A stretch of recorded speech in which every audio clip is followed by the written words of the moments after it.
What up, Facebook Live friends and family? The Headed Therapist is back. Elliot Andre with Connected Roots. I have a super incredible interview today with a colleague and friend. She is the shit when it comes to alternative relationships.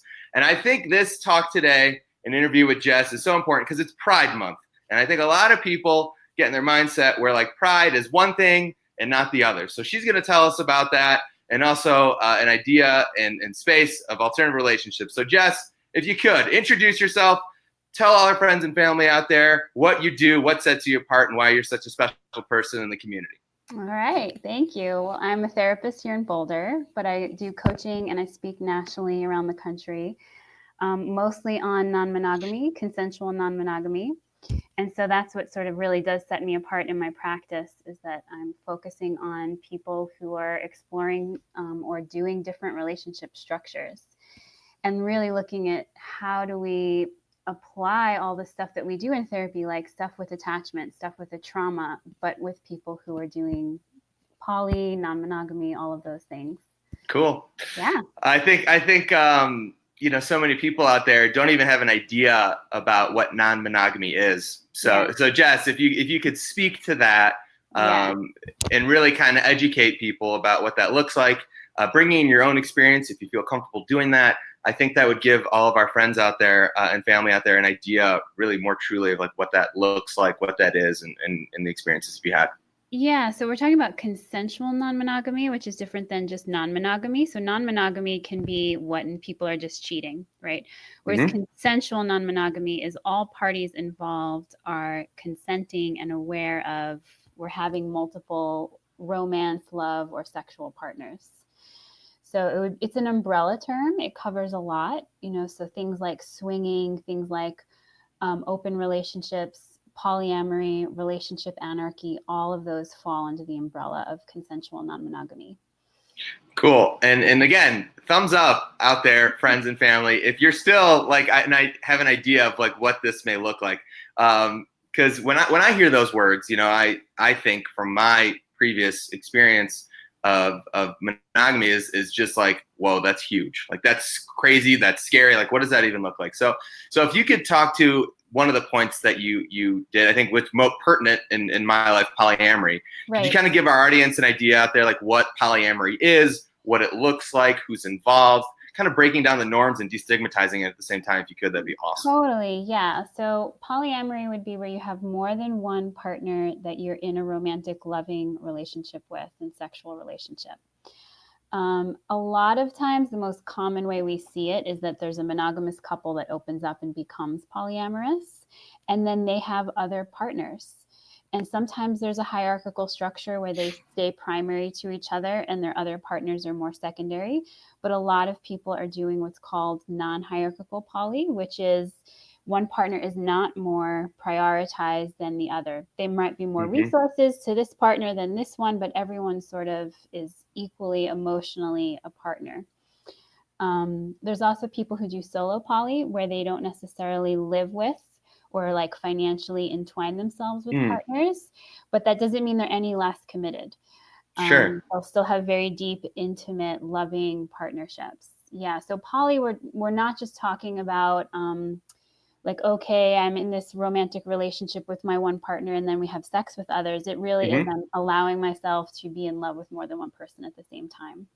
Yeah, I mean, and that, I think to a lot of people out there is a really uncomfortable thought and topic. So can you help normalize this idea of loving multiple people? Because I think, in our society generally, people hear non-monogamy, polyamory, and they get really scared. So if you could please talk to kind of normalizing that and really letting our fans out there and family know that this is okay. Right. Because I think people need to know that this is okay. I mean, I want you to really let people know that this is totally cool. Yeah, it is. I mean, we could probably spend an hour talking about like, the history of monogamy and how that's a social construct that isn't necessarily as humans how we would do our love and sex. Right. And monogamy is not that old in some ways, and yet it's what is the norm now. But it is, I see this all the time where people feel like they love their partner, but they're attracted to other people, or they're Yeah. in love with other people, and they feel like there's something wrong with them. And it's like, Right. no, there's nothing wrong with you. And one of the things that I've been working on is talking about how this is really a spectrum.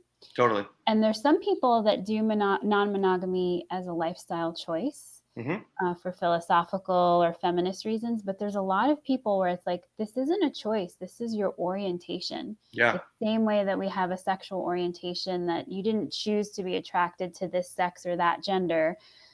Same thing with relationship orientation, where people just feel wired to love and be with more than one person. Yeah. And there's nothing wrong with it. And when it's all above board and consensual, it's a beautiful thing. Yeah. No, I agree. You know, I've experienced that, and I think a lot of people have this idea of being able to do that. Right. And unfortunately, people do come into the therapy room, right, with a lot of shame because maybe they were cheating or wanted to cheat and didn't know how to deal with that. They didn't know there was actually, it's allowed, you know, the permission to be non-monogamous. Yeah, absolutely. I think that's huge. Just saying, you know, giving people that permission, you know, it's our right, really. You know, it's like I don't want to equate this to much anything other than like people coming out as gay or lesbian, right? And I think, you know, it's a huge comparison, and I think it's general, but you know, that is a huge part of people's lives, right? And I think when a lot of people do that, it's alternative, it's different. People may accept it, may not, but again, equating this to the poly or alternative lifestyle, people still are like very like I don't know if I want to go there. So can you speak to that idea of like coming out?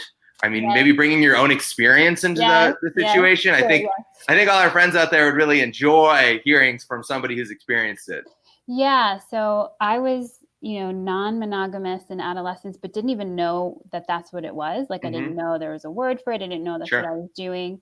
And then late 20s got into a monogamous marriage because that's what you do, right? In the box, right? It's like what most of our clients think, right? You do this, you do that, and you go from there. Yeah. Yeah. And then it was sort of several years into that marriage, there was a moment of reading something, and that sort of gave me that permission where I realized, oh, wow, this is who I am. This is how I am. Like I can love more than one person at the same time. And this is how I want to express myself in love and life and relationship.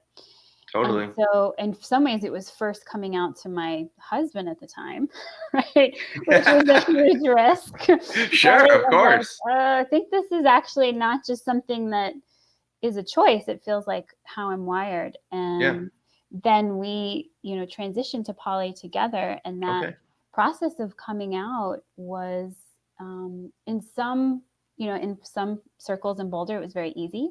Sure. And then it was also very difficult because there were friends that we lost, you know, people that just, even to this day, like they're accepting of it sort of, but it's uncomfortable. It challenges their own feelings and desires that they might not want to have to look at. Yeah. So the coming out process can be very similar. I think when people come out as gay, bi, lesbian, or trans, where for some folks you're like, there's no going back.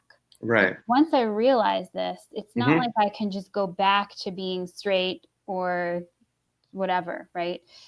And a lot of people, they give you that advice when you're struggling with poly. They're like, why don't you just go back to monogamy? Yeah. And you're like, right. Not a thing. It's not an option. No way. Right. Yeah. Yeah. So I don't know if you'd be okay in sharing this and it's self-disclosing, but who in your life do you feel like had the hardest time kind of dealing with what, you know, you're coming out? Oh, that's a good question. I think it was some friends. I think it was some friends who were in the same generation who really were doing monogamy, and I have no judgments on monogamy. Right. Monogamy is great. Sorry, there's a little bug. Like a fish fly. That's a great dance move. Yeah. So it was, you know, because it's actually funny. My mother's been married several times. And when I told her, she jokingly was like, oh, maybe that would have been better than 5 marriages. You know? You know? Thanks for the advice, Ma. Right. Yeah. But I think it was certain friends who just assumed that I was even judging them when I wasn't necessarily Right. at all, you know? So it just felt like we were in different relationship paradigms, and that was Yeah, different levels or different hard spaces. Yeah. to bridge. And yet some monogamous friends, it's not an issue at all, right? Yeah, I feel like I've talked to clients and experienced some of this myself, but in regards to like friends almost feeling threatened by what you're doing in life, and I don't know if you felt that or experienced it, but yeah. Yeah, I definitely have seen that friends feel threatened, or there's sort of I was just hearing a client say this the other night, that her friend, so she's in a couple, they're opening up, and one of her friends jokingly was like, you know, like, you already have a good person, why do you want more? And there's this idea that like people are being greedy or something, and it's like, that's not what's happening. Right. Yeah. So I've been lucky to not be isolated from my family, but that's an experience that a lot of people have, where they can't come out to their family, or if they do, it has really negative consequences. Yeah, family, work, any place where like an alternative of anything is, I think, can really throw people off. Yeah, exactly. And I think it's really difficult, because then that really brings in like this idea of shame that you're talking about, and just, you know, self-judgment, and like, is this the right thing? And you know, both being mental health professionals, like, I feel as if we really need to bring awareness to that. Yeah. In regards to just destigmatizing that. So out, you know, I don't know what your experience has been, but how would you say that, you know, we could use skills or tools to really start to destigmatize this concept of alternative lifestyles or polyamory, in your thoughts? Yeah, well, I think even just initially, it's the approach that we take to it. Like, when we're hearing about something that's different than ourselves, instead of judging it, like, what would it look like to bring curiosity to it? Yeah, absolutely. And just say, like, what is that for you? Or why is that for you? Right. You know? And so I think that's just one way of destigmatizing, is being more curious to that. This is a legitimate experience people are having. It's not a reaction to trauma. It's not an avoidance to commitment. Right. It's not all of those things. You know?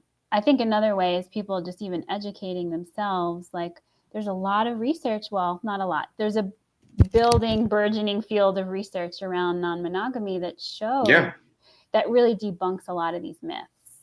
Yeah, you know, totally. That people are only doing it for sexual reasons. Right. They have an avoidant attachment. Those things actually aren't true. I think that's the first thing a lot of people deal with. You know, honestly, like, oh, you're just missing something in your relationship. Right. It's a deficiency mindset that we have, that if you want something more, then it's because there's a deficiency. And it's like, no, things can be great and beautiful, and I still want more than one partner. Why do we jump to that, Jess? Seriously, like, why are our brains wired to think that something's always wrong when something is different? Totally. Like, seriously, I'm so my mind just gets boggled by that. Yeah, I mean, I think it's to make us survive. Like, you know, they talk about how we have the negative brain bias. When, you know, as we were evolving, it was more important to notice a potential threat than to just see a beautiful flower. Because if we miss the potential threat, we could die. We miss the flower, we miss the flower. Totally. That makes sense. Our brains have really been wired to see negative patterns, to see things that are potentially dangerous, but then we overdo it, and we're seeing things that are not the case. And we kind of twist it and project it in a way that's really kind of unhealthy and unfortunate for a lot of people. Exactly. Right. Exactly.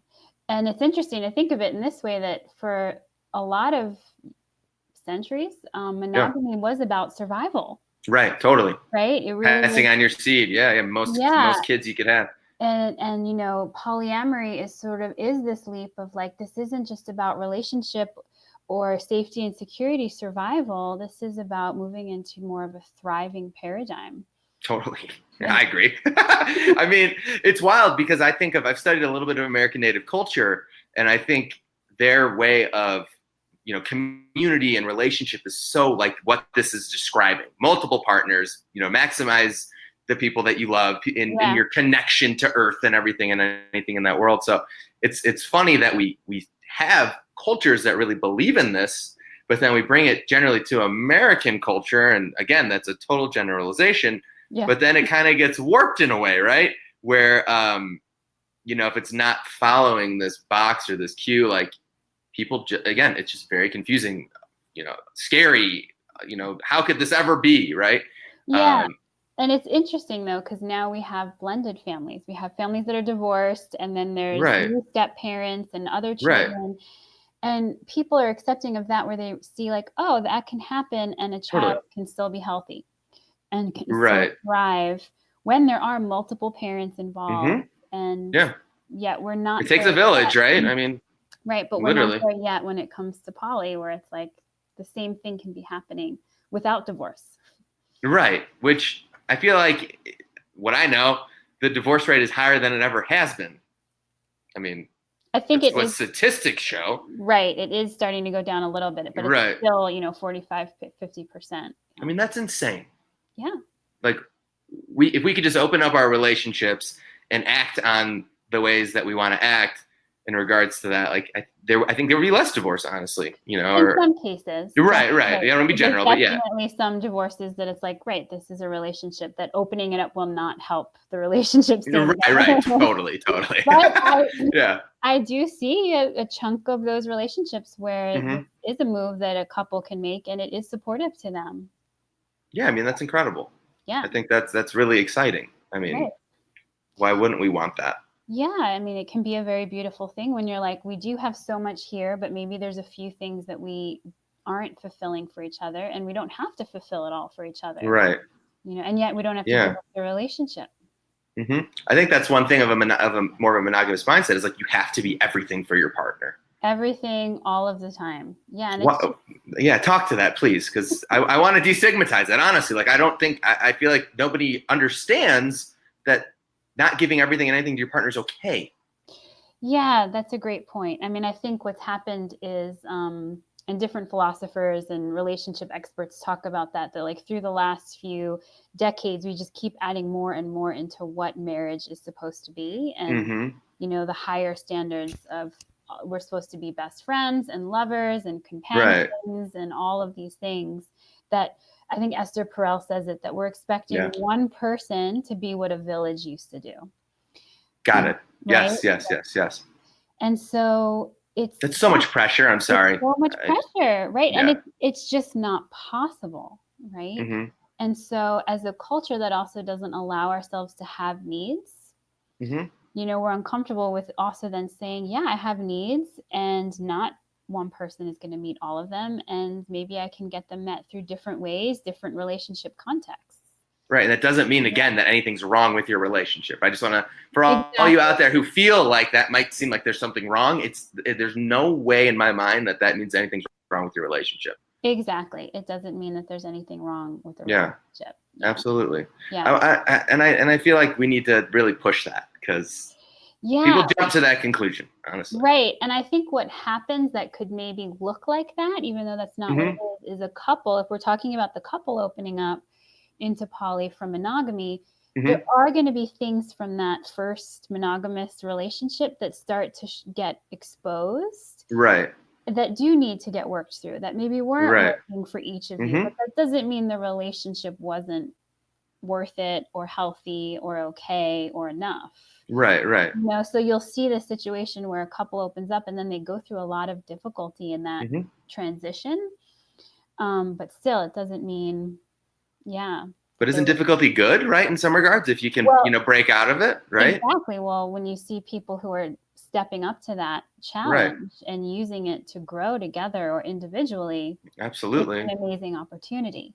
Yeah. I feel like a lot of people I've talked to in personal experience of all this is, the hard stuff is tough, of course, and people don't want to get there. Yeah. But once you get there and you're able to express that and really grow on your own within that partnership, to me, it's made everything that much better.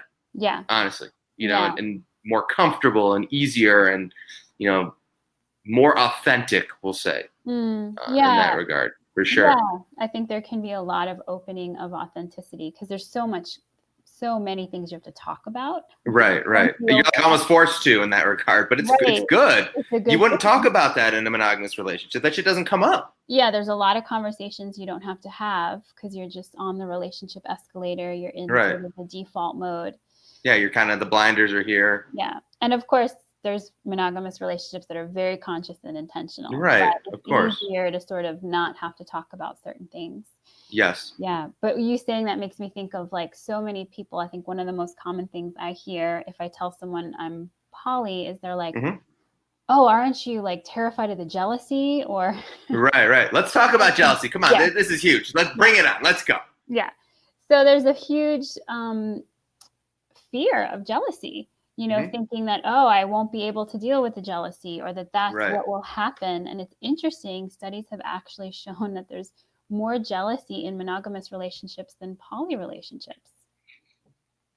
Come on. Yeah. And I'll speak more personally of this, that Yeah. I had a lot more jealousy, negative fantasies when I was monogamous with my husband. And then we opened up and all of that went away. And I was Unreal. like, oh, this is interesting. Now, it doesn't mean I wasn't ever jealous. We Right. can come back to that. Okay. But these like fear fantasies started Mhm. to go away because I was like, oh, in the past, in monogamy, if he was to have sex or fall for somebody else, that would have been a betrayal. It Right. wasn't the act itself as much Mhm. as like shattering our shared reality. Totally. So it was like, oh, the bubble that we live in of this reality would have just been popped. Whereas Right. once we were poly, it was like, oh, we can talk about all of these things. Yeah. So there was that switch. Feels great, I'm sure. Yeah. Right. But then, yeah, jealousy definitely comes up in non-monogamy, but it's just not something to be feared. It's sort of like we already were saying, it's something to step up to and say, Right. what is this? What is this telling me about what I need or what I'm feeling that I can communicate about? Yeah. So what I'm hearing really from this whole conversation, what you just said, is it's really helpful for your mental health in that regard, right? I mean, to talk about stuff, to bring things in. I mean, Yeah. it seems as if the growth points of these types of relationships are not to be feared, but really to be expressed in regards of growth. Yes. Seriously. Yeah, because I think what happens is because this new paradigm requires more of people in their relationships, if they get the skills, like if they're learning how to manage their reactivity, manage their emotional triggers, communicate their needs and feelings in ways that maybe they hadn't really strengthened those muscles before, there's enormous growth. Yes. Totally. Yeah. Yeah, I appreciate that you're in a space where you can do that and really provide that support to people who are maybe questioning, don't know, Totally. are in this and really need that support, because anything and everybody needs support, and I think that's why we do what we do. Right. And especially support, because there are people who open up and they just, because this is so uncharted, they don't do it well, and a lot of hurt and harm gets created unintentionally. Totally. And people need the support of, there's nothing wrong with you doing this, but how do we do it well? Because we don't have models in our culture of how to do it well yet.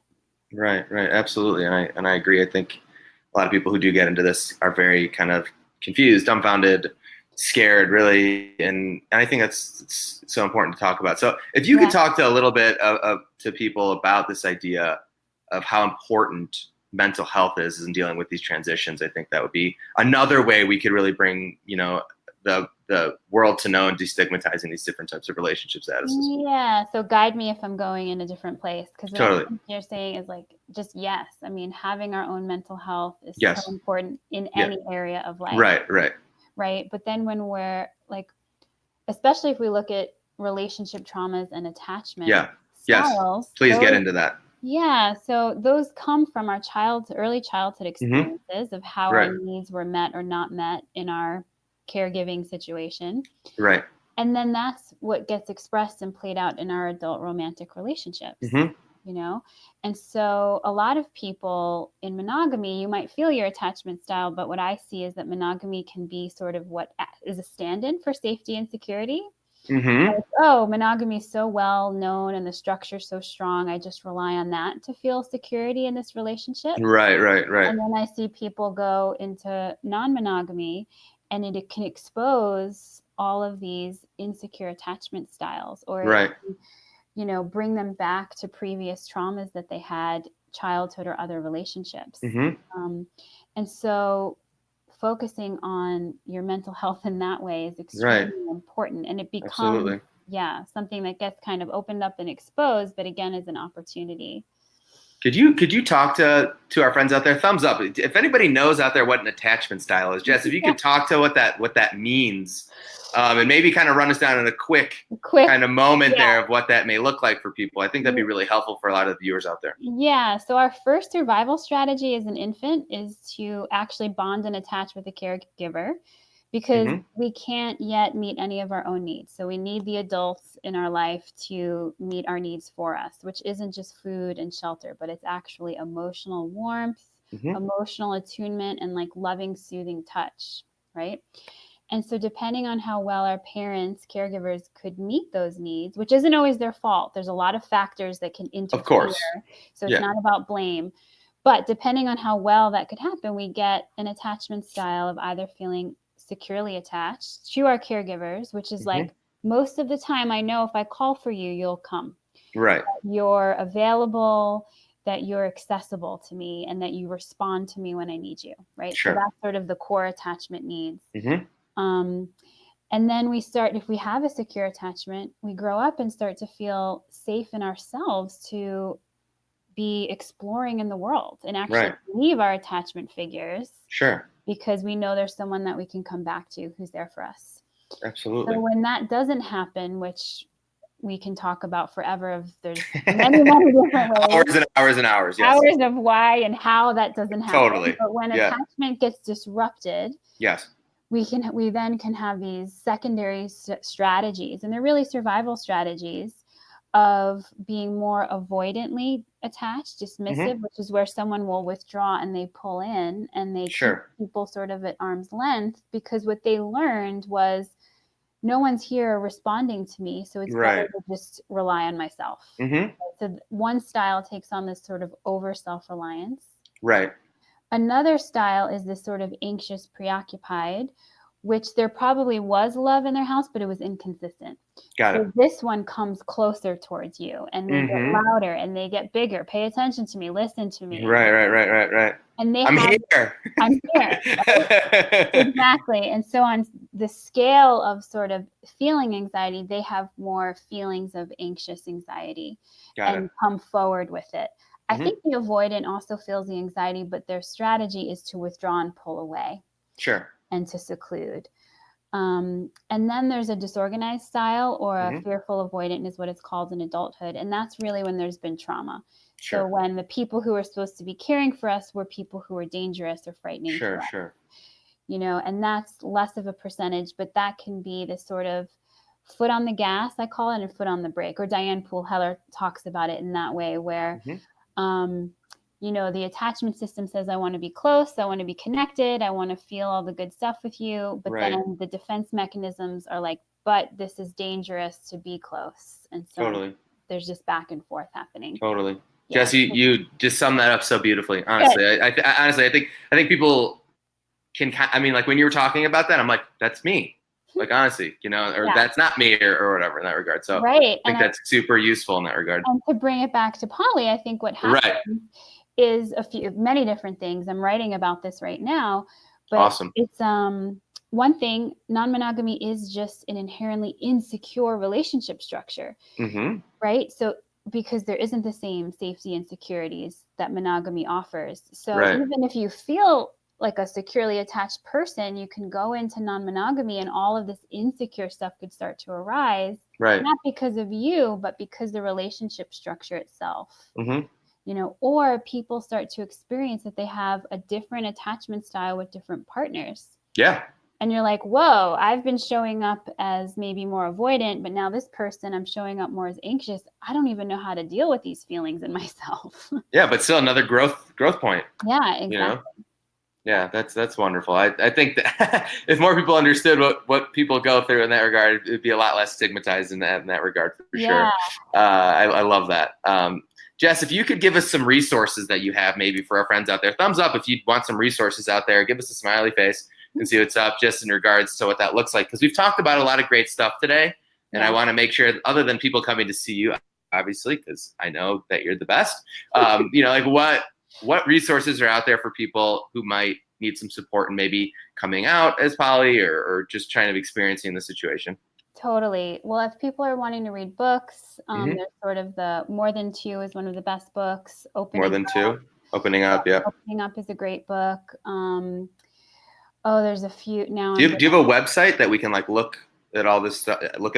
Well, on my website, I have some of my talks that Perfect. I give. Plug that. What's your website? Tell people out there where to find you. Jessica Fern, Fern, jessicafern.com. So people Beautiful. can look at some of the talks that I give on my website. Mm-hmm. There's a bunch of books. I mean, people can just Google the books, and there's plenty, I think, of good ones out there. Well, there's enough good ones out there right now. Mm-hmm. I think local resources are all the meetups that are happening. I mean, totally. in Colorado alone, there's fantastic local meetups. Meetups for just poly or just alternative?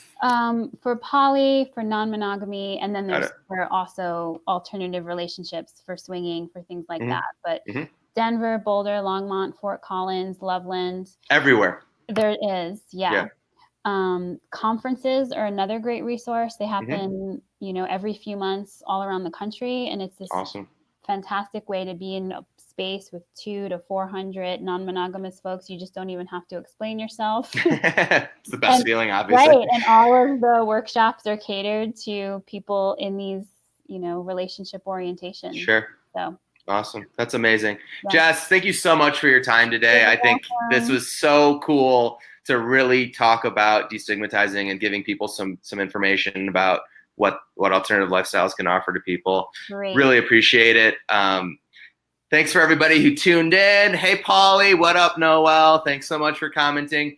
Jess, super stoked. Thanks so much. Talk to you soon. All right. Had a Therapist out.